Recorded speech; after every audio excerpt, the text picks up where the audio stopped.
अस्सलाम वालेकुम viewers, welcome to my channel. और आज हम बात करेंगे होम्योस्टेसिस के बारे में। होम्योस्टेसिस के टॉपिक की तरफ जाने से पहले मैं आपको बता दूं कि होम्योस्टेसिस एक इंसान की इवन के इस अर्थ के ऊपर पाए जाने वाले तमाम जानदारों की बेसिक नीड है। और बेसिक नीड किस तरह से है कि किसी भी जानदार को अपने मैकेनिज़म्स को चलाने के लिए एक स्पेसिफिक रेंज चाहिए होती है। बॉडी का टेम्परेचर एक स्पेसिफिक लिमिट में रखना पड़ता है, बॉडी के अंदर वेस्टेज को मैनेज करना पड़ता है, बॉडी के अंदर वाटर और सल्यूट्स को मैनेज करना पड़ता है, और इन तमाम कामों के लिए इंसान को होम्योस्टेसिस की ज़रूरत पड़ती है। तो आज के इस टॉपिक में हम बात करेंगे कि होम्योस्टेसिस क्या होती है और कौन कौन से तरीके हैं या कौन कौन सी चीज़ें हैं जो किसी भी ऑर्गेनिज्म को मेंटेन करना पड़ती हैं, एक रेंज के अंदर रखना पड़ती हैं, तो एक ऑर्गेनिज्म प्रॉपर तरीके से अपनी लाइफ को स्पेंड कर सकता है।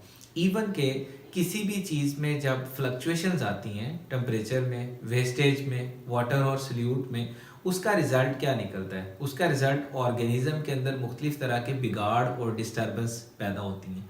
तो इसलिए हम कहते हैं कि होम्योस्टेसिस किसी ऑर्गेनिज्म को एक प्रॉपर तरीके से रेगुलेटेड लाइफ गुजारने के लिए नेसेसरी है और होम्योस्टेसिस एक बेसिक नीड है। तो आइए टॉपिक की तरफ चलते हैं कि होम्योस्टेसिस क्या होती है। होम्योस्टेसिस हमारा टॉपिक है, that is the maintenance of internal environment. Homeostasis क्या है? किसी जानदार के इंटरनल इन्वायरमेंट की मेंटेनेंस, किसी जानदार के इंटरनल इन्वायरमेंट की एक specific range from the harms of fluctuation in external environment. मतलब अगर एक्सटर्नल इन्वायरमेंट में कोई फ्लक्चुएशंस आती हैं, एक्सटर्नल इन्वायरमेंट में कोई चेंज आती हैं, तो उसके हार्मफुल इफेक्ट से बचने के लिए बॉडी का एक लिमिट में रहना, दैट इज होम्योस्टेसिस। जैसे फॉर एग्जांपल टेम्परेचर बढ़ता है और बाज़ दफ़ा 50 सेल्सियस तक भी चला जाता है। 50 डिग्री सेल्सियस तक जब जाता है तो इट्स मीन है कि हमारी बॉडी का जो नॉर्मल टेम्परेचर होता है 37 है। तो बॉडी क्या करती है, फिर भी टेम्परेचर को 37 डिग्री सेल्सियस पे ही रखने की कोशिश करती है। ये जो उसकी कोशिश है, दैट इज होम्योस्टेसिस। उस कोशिश में वो क्या क्या मैकेनिज्म परफॉर्म करती है, क्या क्या करती है, वो सारा कुछ हम डिस्कस करेंगे। तो that is the maintenance of internal environment. Internal environment को मेंटेन करना, एक स्पेसिफिक लिमिट में रखना, किस चीज से बचने के लिए? From the harms of fluctuation in external environment. External environment में आने वाली जो फ्लक्चुएशंस हैं उनके हार्मफुल इफेक्ट से।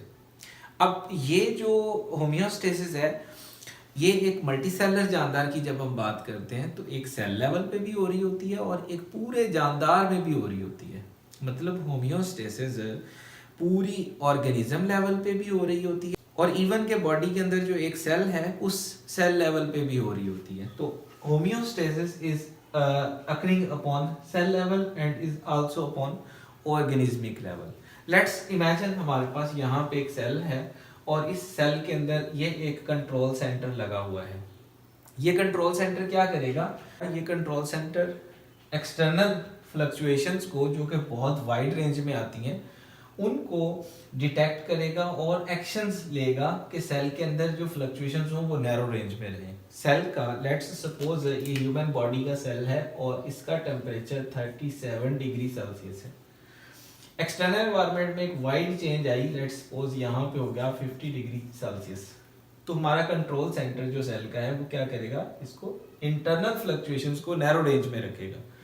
अगर फ्लक्चुएशन आएगी भी बहुत माइनर सी, दैट इज 37.01 डिग्री सेल्सियस, तो बहुत माइनर सी फ्लक्चुएशन आने देता है। This is homeostasis. तो एक सेल भी कोशिश करता है अपने इंटरनल एनवायरनमेंट को मेंटेन करने की व्हेन एक्सटर्नल एनवायरनमेंट फ्लक्चुएट। इसी तरह जब जैसे एक सेल कर रहा है, पूरा ऑर्गेनिज्म भी करता है। लेकिन यहाँ पे जो मेन चीज़ हमें डिस्कस करनी है वो ये कि होम्योस्टेसिस के अंदर हम किस किस चीज़ को मेंटेन करने की कोशिश करते हैं। क्या सिर्फ टेम्परेचर ही मेंटेन करना होम्योस्टेसिस है? नहीं, ऐसा नहीं है। हम होम्योस्टेसिस के अंदर ये 3 मैकेनिज्म्स को लेते हैं। फर्स्ट ऑफ ऑल ऑस्मोरेगुलेशन है। ऑस्मोरेगुलेशन क्या होता है? Maintenance of water and salutes. Body में फर्ज करें डिहाइड्रेशन हो रही है, पानी कम हो रहा है, तो वाटर की क्वांटिटी को मेंटेन करना, या फिर बॉडी में सल्यूट्स की क्वांटिटी कम हो रही है तो उसको मेंटेन करना, दैट इज ऑस्मोरेगुलेशन। इसमें बॉडी को डिहाइड्रेशन से भी बचाना है, इवन के बॉडी को हाइड्रेशन से भी बचाना है। अगर पानी बहुत ज़्यादा बॉडी में हो गया तो भी उसको किस तरीके से मैनेज करना है, दैट इज़ होम्योस्टेसिस। और होम्योस्टेसिस की एक कैटेगरी हमारे पास या एक टाइप कौन सी हो गई, ऑस्मोरेगुलेशन। इसी तरह एक हमारे पास इसकी जो टाइप है या कैटेगरी है वो आती है थर्मोरेगुलेशन। थर्मोरेगुलेशन क्या है, that is the maintenance of body temperature with in a tolerable range. Body temperature को मेंटेन करना एक स्पेसिफिक टॉलरेबल रेंज के अंदर। हम बॉडी टेम्परेचर को नॉर्मल वैल्यू में रखेंगे, जैसा कि मैंने यहाँ पे डिस्कस भी किया। इसी तरह थर्ड कैटेगरी हमारे पास आती है एक्सक्रीशन। एक्सक्रीशन का मतलब होता है रिमूवल ऑफ वेस्ट। तो that is the removal of waste from the body, specially कौन से waste, nitrogenous waste. Nitrogenous waste में अमोनिया होता है, यूरिया होता है, यूरिक एसिड होता है, क्रिटिनिन वगैरह वगैरह, बहुत सारे नाइट्रोजिनस वेस्ट हैं जो हम आगे चल के डिस्कस करेंगे। इस चैप्टर के अंदर हमारा जो फोकस होगा वो होम्योस्टेसिस के ऊपर, और होम्योस्टेसिस में ऑस्मोरेगुलेशन प्लांट्स के अंदर किस तरह होती है, एनिमल्स में कौन कौन सी ऑस्मोरेगुलेटरी स्ट्रेटजीज हैं, थर्मोरेगुलेशन प्लांट किस तरह करते हैं, एनिमल किस तरीके से करते हैं, और एक्सक्रीशन प्लांट्स में किस तरह होती है या एनिमल्स में किस तरह होती है। तो आज का टॉपिक जस्ट एक ओवरव्यू है कि व्हाट द होम्योस्टेसिस इज। तो homeostasis is the maintenance of internal environment. और मेंटेनेंस किस चीज़ की, मेंटेनेंस वाटर और सॉल्यूट्स की जिसको हम ऑस्मोरेगुलेशन कहेंगे, मेंटेनेंस टेम्परेचर की जिसको हम थर्मोरेगुलेशन कहेंगे, मेंटेनेंस वेस्टेज की, नाइट्रोजनस वेस्ट की जिसको हम एक्सक्रीशन कहेंगे। ये एक बॉडी की नेसेसिटी है।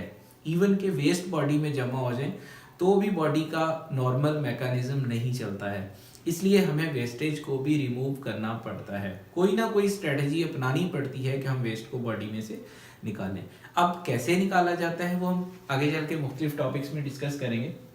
यहाँ पे हमारे पास एक डायग्राम है जिसमें हम देखेंगे कि एक बॉडी के लेवल पे किस तरीके से होम्योस्टेसिस होती है। जैसे मैंने स्टार्ट पे कहा कि homeostasis may occur upon cell level and may occur upon an organism level.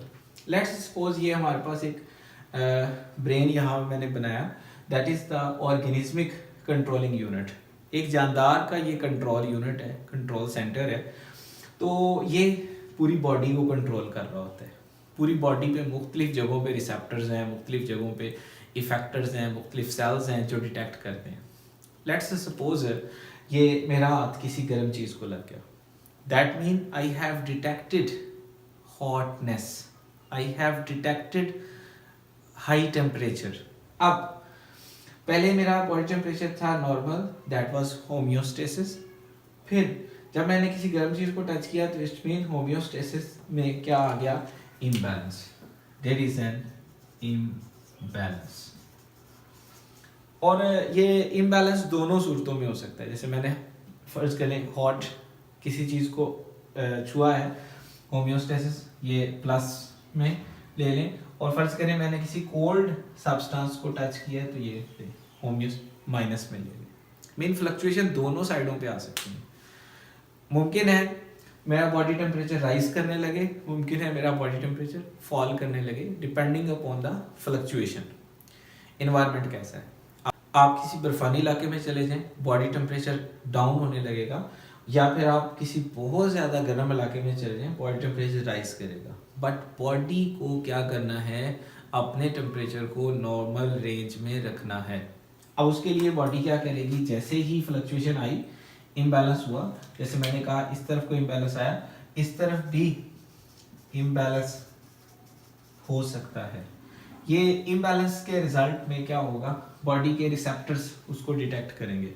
Let's suppose there is high temperature. High temperature is detected by our thermoreceptors. Receptors उसको डिटेक्ट करेंगे, रिसेप्टर्स उसको भेजेंगे हमारे कंट्रोल सेंटर के पास। जैसे कि मैंने कहा कि ये ऑर्गेनिज्म का कंट्रोलिंग यूनिट है ब्रेन। कंट्रोल सेंटर ने फिर उसका ऊपर एक्शन लेना है और उस एक्शन के को परफॉर्म करवाना है थ्रू इफेक्टर्स, और उसका फिर रिस्पॉन्स शो होगा, और वो रिस्पॉन्स में फिर से क्या होगा, मेंटेन हो जाएगा हमारा टेम्परेचर। इसी तरीके से फर्ज करें बॉडी में वाटर लेवल राइज कर गया है, हमारे जो हाइड्रो रिसेप्टर्स हैं वो डिटेक्ट करेंगे, ब्रेन को भेजेंगे सिग्नल, ब्रेन इफेक्टर्स के जरिए रिस्पॉन्स शो करवाएगा और फिर होम्योस्टेसिस मेंटेन होगी। लेट्स सपोज बॉडी में वेस्टेज ज़्यादा हो गए हैं तो वेस्टेज के लिए भी सेम यही प्रोसेस, और अगर हम अपोजिट तरफ जाएं तो फिर भी वही, ब्रेन की तरफ सिग्नल जाएगा, ब्रेन उसको प्रोसेस करेगा और उसका रिस्पॉन्स शो कराएगा एंड फाइनली अल्टीमेटली बॉडी पहुंचेगी अपनी होम्योस्टेटिक रेंज के अंदर।